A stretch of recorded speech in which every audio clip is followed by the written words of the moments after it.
So are you dealing with symptoms that have kind of come on maybe out of nowhere, maybe over time, that you have gone to the doctor and the doctor has basically told you, that there's nothing wrong, or that they can't figure out why you're feeling the way that you're feeling?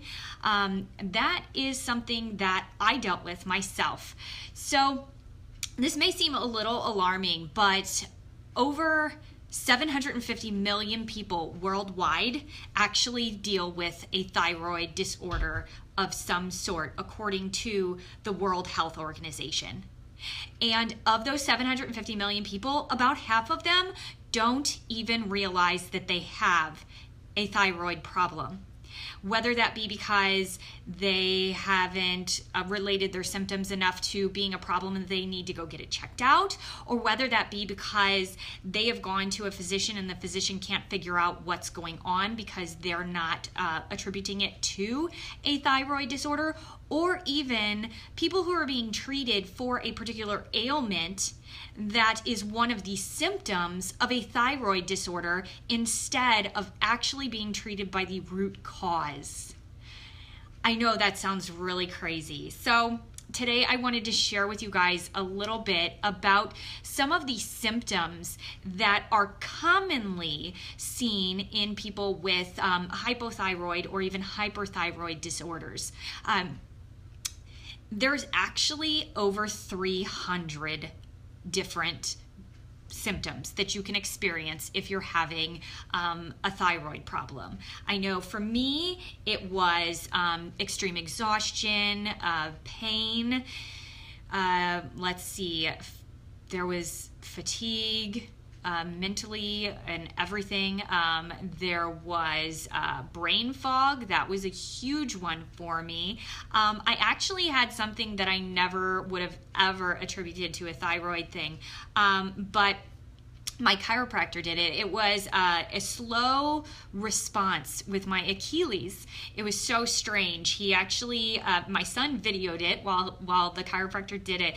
And basically, like my Achilles, like when he would hit, I was kneeling and my feet were hanging off the edge of the table. And when he would like hit my Achilles tendon on the back of my foot or wherever, you know what I mean, like back there. Normally your foot's supposed to like come out and come right back. Well, mine went out and then it just slowly retracted. And it wasn't because I was trying. I had no clue what he was even doing. But that was actually a sign of a thyroid problem.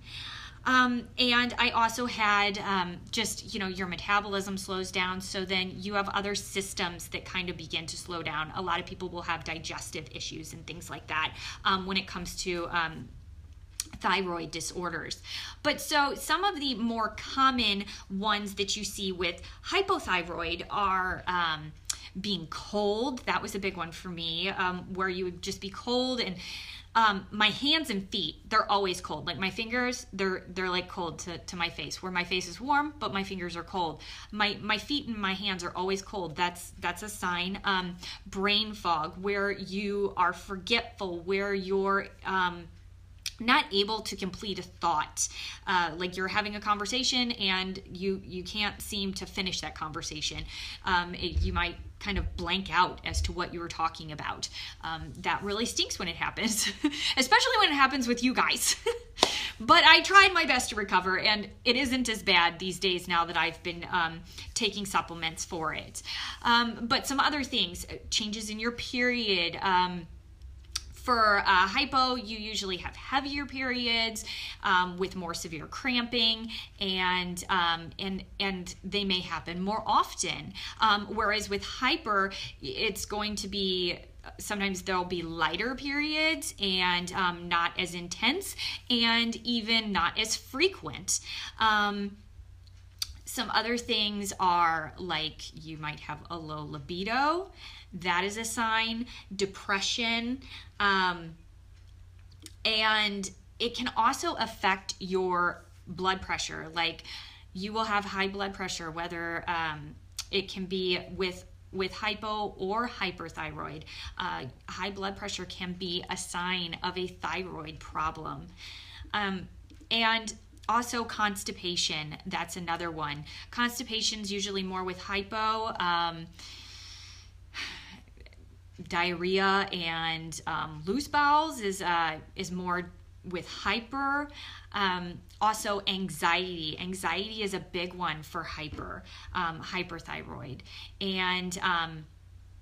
And also they might have, like somebody who's dealing with hyperthyroid may be warmer, the exact opposite of where hypos are cold, like their hands and feet are cold. Well, hypos, they're more warm, even to the point where they may sweat profusely just for whatever, like they don't even have to be doing anything necessarily. And also, like, when it comes to like hair, you know, for hypo, you could lose hair like all over your body, not just on your head. Your hair becomes brittle and breaks, and basically what the hypo does, hypothyroid, it actually makes it so that your hair follicles will kind of shut down. They'll kind of like go dormant, and they'll do that to too many hair follicles, and they'll do that all over your body. So that can sometimes happen with hypothyroid, whereas hyperthyroid, when there's too much of that hormone, it can cause your hair to thin, but it's mainly just on your head. So you're not going to have, hair elsewhere being lost. But there are many different symptoms. As I said, there's over 300 symptoms. And I will be posting a blog later on that has more of the specifics as to hypo and hyperthyroid and some of the common symptoms. Not all of them. I do not have all 300 listed, although I do have a link to someone who was amazing and created a compilation of multiple lists, and it was an incredible read, because I saw a lot of the things that I had even forgotten that I dealt with. And I was like, oh yeah, that was one of my symptoms. But yes, so I will be posting that blog later on. And also within that blog, I'm also going to be sharing with you specifically the tests that you need to really push your doctors to perform blood-wise, so that you can get a more accurate assessment as to if there is an underlying thyroid problem.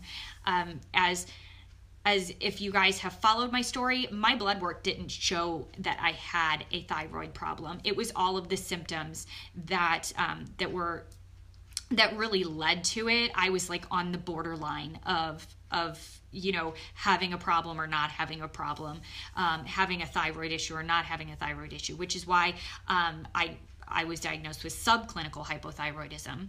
And so I was dealing with the symptoms, but my blood work wasn't showing it. So if I could say anything to you at all that I would hope that you would take with you, is that if you feel like you have something going on in your body and you feel like there is something wrong, then please don't just stop at one physician telling you you're all right. If you truly feel that there's something going on, you may want to pursue more than just that one physician. Get a second opinion or a third opinion, and make sure that nobody is missing anything, because we're all not perfect, and some of us have off days and some of us have not great days, and every physician isn't the same. So if you truly feel like something's going on with you, do not let one physician tell you, oh, you're fine, because that can be really heartbreaking when you're struggling to even function throughout your day, and you just pray that this physician will be able to tell you why you feel the way that you're feeling, and they just tell you, yep, no, you're good. So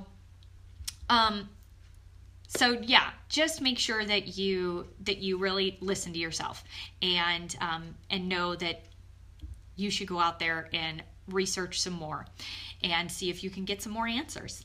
All right, well, so I will be posting that blog later on today, and so look forward to it in the comments in here, and then on my Facebook page.